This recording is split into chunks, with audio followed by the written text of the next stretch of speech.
تاریخ میں صلاح الدین یوسف ایوبی کا نام سب سے پہلے اس وقت مشہور ہوا جب نور الدین زنگی نے مصر کی سیاست میں دلچسپی لینا شروع کی اور وہاں کے وزیر شاور کی درخواست پر اپنے امیر شیرکو کے ذریعے وہاں مداخلت کا آغاز کیا۔ نور الدین زنگی کی مصر میں مداخلت کی وجوہات کو سمجھنے کے لیے ہمیں اس دور کے مصر کے حکمران خاندان بنو عبید کے تاریخی پس منظر کا جائزہ لینا ہوگا۔ عبیدی خاندان 200 سال سے مصر پر حکومت کر رہا تھا۔ عقائد کے لحاظ سے یہ لوگ اسماعیلی شیعہ تھے۔ اس خاندان کے جد امجد عبید اللہ نے 3 صدی ہجری کے اواخر میں مراکش اور شمالی افریقہ کے بہت بڑے علاقے میں اپنے ہم نواؤں کا جال پھیلا دیا تھا۔ اس کی دعوت نے بے شمار لوگوں کو متاثر کیا۔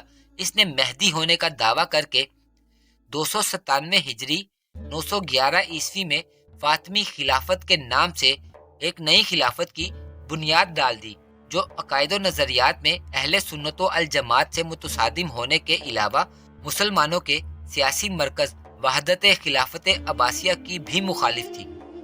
اس خلافت کے ورثاء کو عبید اللہ کی نسبت سے بنو عبید کہا جاتا تھا۔ عبید اللہ فاطمی سادات ہونے کا جھوٹا لبادہ اوڑھ کر خود کو حضرت علی المرتضیٰ رضی اللہ تعالیٰ عنہ کا اصل وارث باور کراتا رہا۔ بنو عبید کے نسب کے بارے میں مورخین ہمیشہ حیرت کا شکار رہے۔ اس کے دور کے علماء کی تحقیق کے مطابق اس خاندان کا جد امجد عبید اللہ شام کے علاقے سلمیہ کا یہودی تھا، جس کا اصل نام سعید تھا۔ مراکش پہنچ کر اس نے اپنا نام عبید اللہ رکھ لیا اور خود کو علوی فاطمی قرار دیا، مگر اس کے بیان کردہ شجرہ نسب ماہرین انساب کے نزدیک اسی طرح سے صحیح نہیں بیٹھتا۔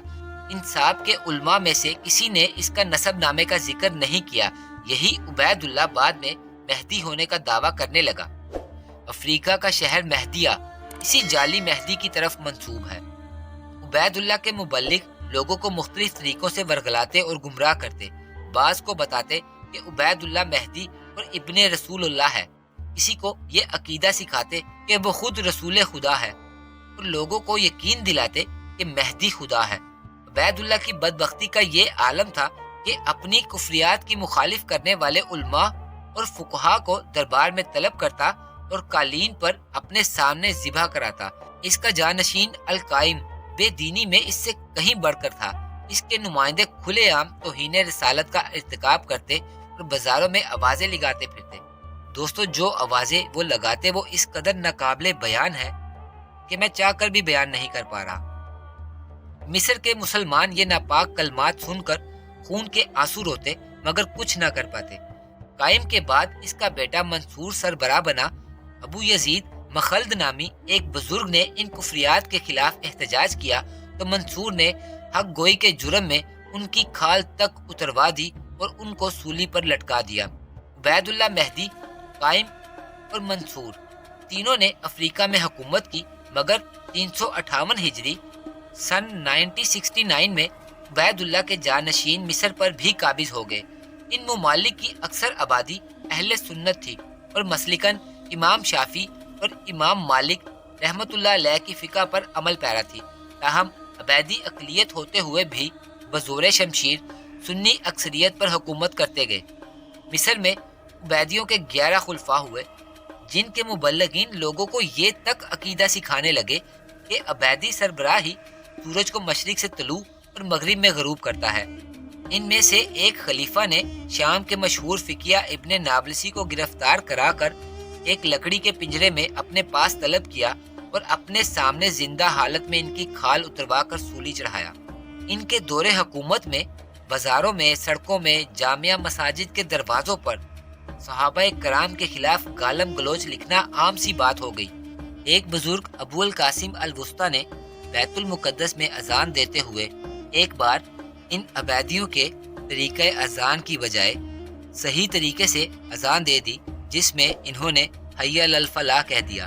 حاکم نے ان کی زبان کٹوا دی۔ سرکاری کرندے صحابہ کرام رضی اللہ تعالیٰ عنہ کی تعریف کرنے والوں کو گرفتار کرتے اور سر عام گردن اڑا دیا کرتے تھے۔ حضرت ابو بکر، حضرت عمر فاروق سے محبت کرنے والوں کا ان علاقوں میں یہ انجام ہوا کرتا تھا۔ بنو عبید کی یہ حکومت اس دور میں اتنی طاقتور تھی کہ خلفائے بنو عباس اور اندلس کے مسلم حکمران تک اس سے خائف تھے۔ ان کا دائرہ حکومت پھیلتے پھیلتے جزیرہ سلکیا یعنی سسلی تک جا پہنچا تھا۔ بحیرہ روم میں ان کا بحری بیڑا سب سے زیادہ طاقتور تصور کیا جاتا تھا۔ شام کا بہت بڑا علاقہ بھی انہی کے زیر نگی تھا۔ مصر میں عبیدیوں کی سب سے بڑی یادگار ان کا بسایا ہوا عظیم الشان شہر قاہرہ، جو آج دنیا کے چند بڑے شہروں میں سے ایک ہے، اس کی بنیاد بھی انہی عبیدیوں نے ہی رکھی تھی۔ تاہم ان دنوں قاہرہ اتنا وسیع نہ تھا، یہ دریائے نیل کے کنارے مضبوط فصیلوں سے گھرا ہوا ایک قلعہ نما شہر تھا، جہاں صرف شاہی گھرانہ، عمرہ اور سرکاری لوگ ہی رہا کرتے تھے۔ عام آبادی قاہرہ سے متصل قدیم شہر فسطاط میں رہتی تھی، جو فاتح مصر حضرت عمرو بن العاص رضی اللہ تعالیٰ عنہ نے آباد کیا تھا۔ 3 صدیوں تک یہ مصر کا دارالحکومت رہا۔ قاہرہ کو اس وقت المدینہ اور فسطاط کو مصر کہا جاتا تھا۔ قاہرہ میں بنو عبید کے 2 بڑے محل تھے، جو قصر شرقی اور قصر غربی کہلاتے تھے۔ دونوں محلات کے درمیان ایک بڑا وسیع میدان تھا اور ایک زیر زمین سرنگ ان دونوں محلوں کو آپس میں ملاتی تھی۔ قصر غربی در حقیقت عبیدیوں کا عشرت قدہ تھا، جہاں وہ تفریح کے لیے مزے لیتے تھے۔ اس سے متصل گلشن کافور نامی باغ تھا، جس میں قصر غربی کے دروازے کھلتے تھے۔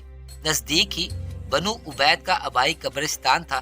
اس شہر میں بڑے بڑے کتب خانے تھے، جو کہ قرطبہ کے علمی خزانوں کے ہم پلہ شمار کیے جاتے تھے۔ قصر شرقی عبیدی سربراہ کی قیام گاہ ہوا کرتا تھا۔ وہ اپنے اہل و عیال اور غلاموں، نوکروں اور باندیوں سمیت اس طلسم خانے میں رہا کرتا تھا۔ یہیں سے اس کا دربار لگتا تھا۔ بنو عبید کی دولت و ثروت کا یہ عالم تھا کہ قصر شرقی میں عبیدی حکمران کی نشست خالص سونے کے تخت پر ہوا کرتی تھی، جس کے آگے سونے کی جالی آویزہ تھی۔ شاہی ایوان مکمل طور پر سونے سے مزین کیا گیا تھا۔ بنو عبید کا یہ قصر 4000 کمروں پر مشتمل تھا۔ اس عمارت میں ایک بالا خانہ تھا، جہاں ہر شام عبیدی سربراہ عوام کو اپنا دیدار کرایا کرتا تھا۔ اس سے کچھ دور وہ اندھا کنواں تھا، جس کی تہہ میں بنو عبید کے بے شمار مخالفین کے پنجر پڑے تھے۔ بنو عبید کے خزانے میں دنیا بھر کے بے مثل اور نادر و نایاب جواہرات کا انبار تھا۔ دنیا کا سب سے بڑا زمرد، جس کی پیمائش ایک بالچھت تھی، اسی خزانے میں تھا۔ یہاں جبل نور نامی ایک بے نظیر یاقوت بھی تھا، جس کا وزن 2400 کیرٹ تھا۔ بنو عبید نے ابتدا ہی میں جبر و تشدد کے ذریعے اپنے ہر مخالف کو اس طرح سے کچل دیا تھا کہ ان کے آخری دور تک مقامی طور پر ان کے خلاف کوئی مضبوط مخالف تحریک برپا نہ ہو سکی۔ انہوں نے شروع میں بے شمار سنی فقہا اور علماء کو قتل کرایا اور عوام کے جذبات کو بالکل دبا دیا۔ 2 صدیوں تک ان کا رعب و دبدبا لوگوں پر چھایا رہا۔ اس خاموشی سے فائدہ اٹھا کر بنو عبید نے مصر کو تعمیری لحاظ سے ایک اوج کمال تک پہنچانے میں کوئی کسر نہ چھوڑی، مگر اس کے ساتھ ساتھ اہل سنت کے حقوق کو غصب کرنے میں انہوں نے ہر حد تجاوز کر دی تھی۔ اس کے علاوہ انہوں نے بار بار اسلام دشمن طاقتوں سے گٹھ جوڑ کیا، جس سے دشمنان اسلام کو بحیرہ روم کے ساحلوں پر تسلط کا موقع ملتا رہا۔ اسی لیے ان علاقوں میں مسلم ریاستیں روز بروز کمزور ہوتی رہیں۔ اس امن و امان، راحت و آسائش، بے پناہ ثروت اور فارغ البالی نے رفتہ رفتہ حکمران طبقے کو سست اور آرام پسند بنا دیا، اور آخر کار بنو عبید تمام کاروبار حکومت وزراء کے کاندھوں پر ڈال کر خود کو محض عیش و عشرت کے لیے وقف کر دیا۔ وزراء کی من مانیوں نے کچھ ہی عرصہ میں حکومت کو کمزور تر کر دیا۔ عوام اور حکام کا برائے نام رشتہ بھی ختم ہو گیا۔ یہ کمزور حکومت محض اسی لیے باقی تھی کہ اس کے سنی ہمسائے دوسرے ملکوں میں مداخلت کے عادی نہ تھے۔ 5ویں صدی ہجری کے اواخر میں ملک شاہ سلجوقی کے شام پر حملوں کے بعد عبیدی حکومت کا خاتمہ یقینی نظر آتا تھا، مگر ملک شاہ شام کی مہمات کو ادھورا چھوڑ کر دنیا سے رخصت ہو گیا۔ پھر نصرانیوں کے شام کے ساحلوں پر دھاوے اور القدس کے سقوط کے بعد سلجوقیوں میں اتنا دم خم ہی نہ رہا کہ وہ مصر کی طرف توجہ دے سکتے۔ اس طرح بنو عبید کا مصر سلجوقی حکمرانوں اور ان کے وزراء سے مکمل طور پر محفوظ ہو گیا۔ مورخین نے تسلیم کیا ہے کہ خود عبیدی حکمرانوں نے اقوام یورپ کو شام پر حملے کی ترغیب دی تاکہ وہ سلجوکیوں کی توجہ مصر سے ہٹا سکے۔ اگرچہ شام کے ساحلوں پر قبضے کے بعد عیسائی سورما مصر پر حملے کے لیے پر تولنے لگے تھے، مگر بنو عبید نے بے شمار دولت بطور خراج ادا کر کے ان کے فوری حملے کا خطرہ ٹال دیا تھا۔ 5ویں صدی ہجری کے وسط کے اس نازک زمانے میں ہم تین طاقتوں کو مشرقی وسطیٰ کے سنگم پر آمنے سامنے دیکھتے ہیں۔ ایک طرف ساحل شام اور القدس پر قابض عیسائی تھے، دوسری جانب شام کا جواں حوصلہ حکمران نور الدین زنگی تھا۔ ان دونوں باہم متحارب طاقتوں کے سامنے تیسری طاقت خلافت مصر کی تھی، جو اس وقت ان دونوں کی بنسبت عسکری لحاظ سے تو کمزور تر تھی، لیکن مالی اعتبار سے بہت بالا تر تھی۔ نصرانی اور نور الدین زنگی دونوں یہ جانتے تھے کہ جس نے مصر پر پہلے قبضہ کر لیا وہی پورے شام کا مالک ہوگا۔